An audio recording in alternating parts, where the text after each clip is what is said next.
Next on the 5 o'clock report. Big Tech, your gig is over. The president's approval rating has fallen to 33%. The cocaine was primarily packaged at the fraternity houses, and that packaging was done by fraternity brothers. To use your emotion the proper way so that way you can be a gentleman. We're teaching them how to be upstanding citizens. Now, let's go to the newsroom. Good afternoon and welcome to the broadcast. I'm Family Life News anchor Sarah Harnish. We begin in California. A child safety trial kicked off today that could completely reshape Facebook and Instagram. 4 states are suing, claiming Meta covered up research on teen social media addiction. Kentucky Attorney General Russell Coleman. Social media is the threat to our kids. It's the opioid fight of our generation. The states accuse Meta of using addictive features on kids like infinite scrolling and constant notifications. Angry parents held photos outside the court of their children who were injured. They were manipulating our children for profits. They are the predators. Parents, we need you to join in with us because it stops today. Big Tech, your gig is over. Former federal prosecutor Andrew Cherkosky says Meta could have to pay the fines if lawyers can prove they hid what they were doing. This case is all about whether Facebook had certain knowledge and lied to the public about it anyways, about its design and about its data, whether it knew that children, even under the age of 13, were using the platform. It was collecting the data and using that data. Meta denies the allegations. It is primary day in Florida, Alaska, and Wyoming. In Florida, moderate Democrat Jared Moskowitz is facing a challenge from socialist Oliver Larkin, who supports free college, open borders, and abolishing ICE. Socialist podcaster Hassan Piker. If you want someone who's going to stand up to ICE, you need to vote for Oliver Larkin over Jared Moskowitz. NBC's Garrett Haig tells us why Republicans should be concerned going into November. Midterms are always a challenge for the party in power, but this new polling shows Republicans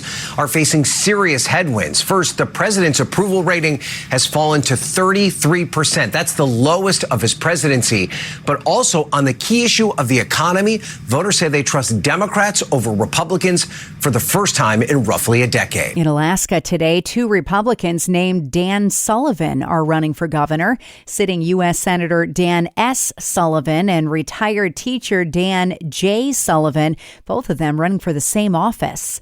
Talks are at a standstill between the U.S. and Iran. On Monday, President Trump threatened to strike Oman if the U.S. ally continued talks with Iran on control of the Strait of Hormuz. Former defense official Mick Mulroy said today attacking Oman would damage U.S. leadership in the Gulf. The concern is that Oman could sign an agreement with Iran that validates Iran's claim over the strait in the first place. And that's just simply not the case. It's an international waterway, and it needs to remain that, both from the U.S. perspective, but also perspective of every country in the world. Ukrainian forces have launched a major drone attack deep inside Russia, with more than 600 drones buzzing across Moscow's skies. Russia also ramping up its attacks. ABC's Lama Hassan. Russia launching a wave of attacks hitting Kharkiv, killing at least 10 people. We heard from President Zelensky. He said that they will definitely respond. So I think it's fair to say that these tit-for-tat attacks that we've been seeing recently, they are looking like they will continue. More rain is on the way tomorrow and Saturday for Carmel, Indiana.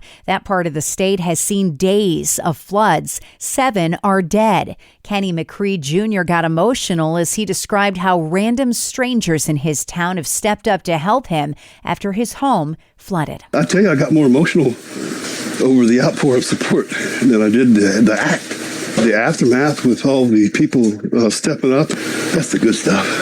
That's the good stuff. And 200 miles above your head, NASA is currently conducting its 97th spacewalk at the International Space Station. Good news is we're super happy with the tie down. That was really excellent work with those tethers. I know it's not easy. One of the NZGLs looks like it popped off on that failed S-scan. We're wondering if you can take a look and attempt to reattach it. I'll do that. Okay. 2 astronauts are on a 6.5-hour spacewalk outside the ISS to make repairs. The historic spacewalk includes the first French woman, Sophie Adenau, to walk in space. More than 290 astronauts from 26 countries have visited the ISS. 173 of them were from the United States. Still to come on the 5 o'clock report, cocaine crackdown at Penn State, new data center rules in Pennsylvania, and 800 pounds of butter lands in Syracuse. Those stories after weather. I'm Kevin Williams, and here is your Family Life regional weather forecast for tonight. Partly cloudy on average, mild. Low temperatures mid-50s to mid-60s, some patchy valley fog overnight. Tomorrow, fair amount of sunshine in the morning in central and eastern Pennsylvania before clouds arrive with a late day shower there. Elsewhere, mostly cloudy, a couple of showers and thunder showers. High temperatures 70s and low 80s. All right, Kevin, checking the stories making news where you live across New York and Pennsylvania. The alleged ringleader of a cocaine trafficking circle is in the hands of police at this hour. It all went down at one of the nation's largest public universities, Penn State, in State College, Pennsylvania. This was a real drug trafficking enterprise. 24-year-old Agostino Abatiello turned himself in this morning and was arraigned on multiple felony charges. He and 13 others are accused of using cocaine as an initiation ritual at 2 Penn State University fraternities, then selling the drugs to students. So says Attorney General Dave Sunday. The evidence showed that cocaine was primarily packaged at the fraternity houses and that packaging was done by fraternity brothers. In fact, we found cutting and bagging cocaine was for some pledges and indoctrination into the Delta Upsilon and Sigma Chi fraternities. Bail was denied for Abatiello. To the south, Governor Josh Shapiro signed an executive order on data centers this afternoon. He just wrapped up a press conference from Harrisburg. I have no other choice than but to take this executive action to protect the good people of Pennsylvania from these predatory developers and from these projects that would negatively impact our communities. The executive order establishes requirements for data center development, putting guardrails in place to protect towns, water supplies, and high electricity usage. New York state lawmakers are pushing for the PROTECT Act, which would change New York's bail laws, giving judges more discretion in detaining defendants accused of violent crime. New York Republican gubernatorial candidate Bruce Blakeman. This is good legislation. This is well thought out.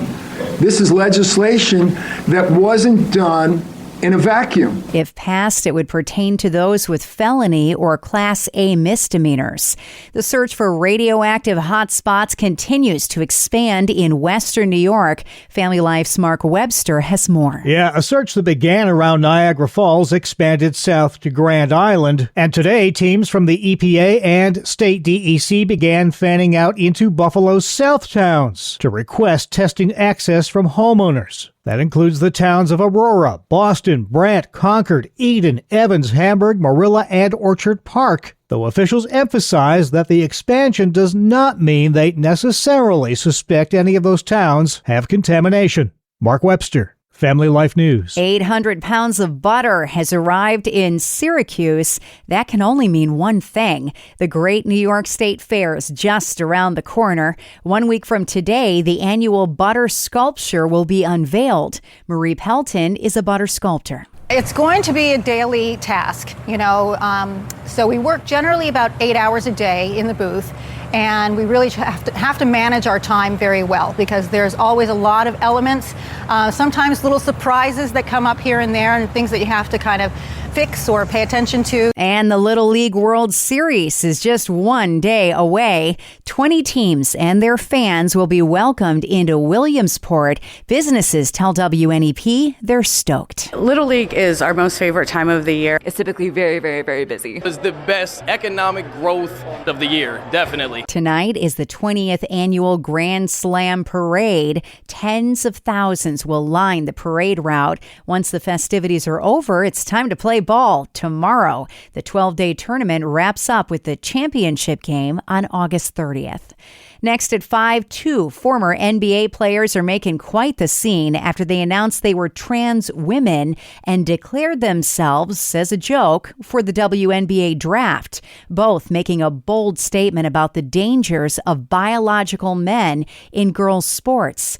Today for Mission Pulse, we sit down with Focus on the Family issues analyst Zach Mettler to break it down. Lots of drama in the WNBA, first with Sophie Cunningham taking a stand against trans boys playing in girls' sports, and then former NBA players Enes Kanter Freedom and Royce White, both very male. Royce put a wig on, and both of them announced that they were women and declared for the 2027 WNBA draft. Listen to this. It's time that we put this toxic cis-normative culture behind us, and we allow men, biological or assigned male at birth, like myself, to come out and be their true, authentic self. I am, again, for everybody in the audience, sometimes identifying as a black transgender lesbian, and I'm proud. Now the WNBA is in a pickle because of their policy that all women can play for them, but then they don't define what a woman is.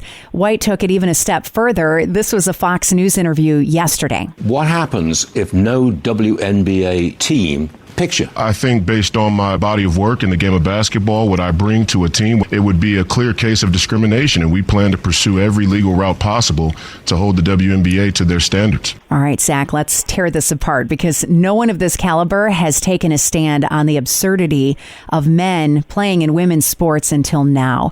What are your thoughts? This is one of the most genius moves I've seen in a while. For years, transgender activists have told us that trans women are women, but especially for the WNBA, how do they define the word woman? Well, they won't tell us. And so anybody who has said that they identify as a woman is a woman, okay, well, that's great. If that's true, the WNBA should have absolutely no problem with Enes Freedom and Royce White participating next year after the draft. Again, the WNBA policy, it technically reserves the league for women, but it does not define that. And you have the WNBA Players Association that has been extremely vocal and strongly advocating for men participating in girls and women's sports. So it's certainly ironic here that you have two very confident masculine men that are doing far more to expose the lies of transgenderism and to stand up for and protect the very women that are in the WNBA. And so I give absolute credit to Enes Kanter Freedom and Royce White for really calling the WNBA's bluff here and saying, all right, if no one knows what a woman is, then we can be too.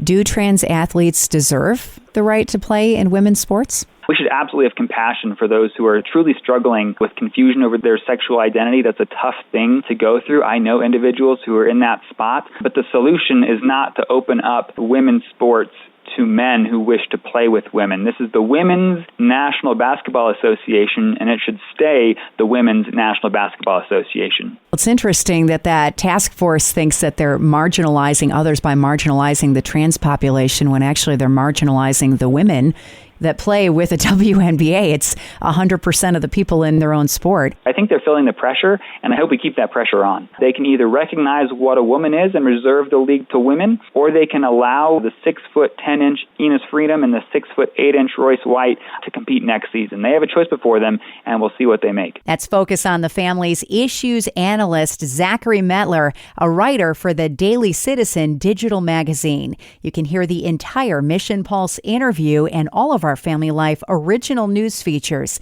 at Apple Podcasts, YouTube, Spotify, and FamilyLife.org. Micah wanted God's blessing, but on his own terms. Hi, I'm Rob West with today's Faith and Finance Minute. In Judges 17, Micah stole silver from his mother, returned it, and then used part of it to make an idol. He built a shrine, gathered religious objects, and hired a Levite to be his personal priest. Then he said, "Now I know that the Lord will prosper me, because I have a Levite as priest." But Micah was not trusting God. He was trying to manage him. He believed the right religious setup could guarantee success. Later, another tribe stole his idols and his priest, and Micah was left with nothing. It's a warning for us today. God's favor cannot be purchased or controlled. True stewardship begins not with strategy, but surrender. Get biblical answers to your financial questions in the Faith Fi community. Download Faith Fi, Faith and Finance in your app store or visit faithfi.com. Finally, at 5, a former Marine in Georgia has amassed 1.2 million followers online after teaching free classes to low-income and fatherless boys on manners and life skills. Videos show King Randall showing the boys how to build a home toolkit, deal with a bad waiter while ordering food, and shop for groceries. What we gonna do if we don't know what kind of apples to get? Get the regular one. What we gonna do? We're going to ask the wife. So you know what we're going to do? We're going to call our wife. You understand that? We're going to call our wife. Hey, baby. What kind of apples you want me to get? Now, when we at the grocery store, we're going to call our wife probably about 10 times. You understand that? He was interviewed by Fox News and asked why the lessons are in hardware stores and restaurants. We'll go to a hotel, we'll go to a restaurant, we'll have them have bad service, and we'll teach them how to actually operate in that situation because we want to teach our boys emotional regulation. Randall says fatherless boys can be taught to regulate by men of honor. We have a lot of issues with our boys getting into trouble because they don't know how to regulate their emotions. And so we put them in these different scenarios to get them to understand that there is a way out of this, to use your emotion the proper way so that way you can be a gentleman. If the hotels give you a bad service, you don't give an attitude, you don't yell at them, you don't curse or any of those things. We're teaching them how to be upstanding citizens. You can find his work on Instagram at New Emerging King. And that's the world that we live in for Tuesday, the 18th of August. I'm Sarah Harnish, and this is Family Life News.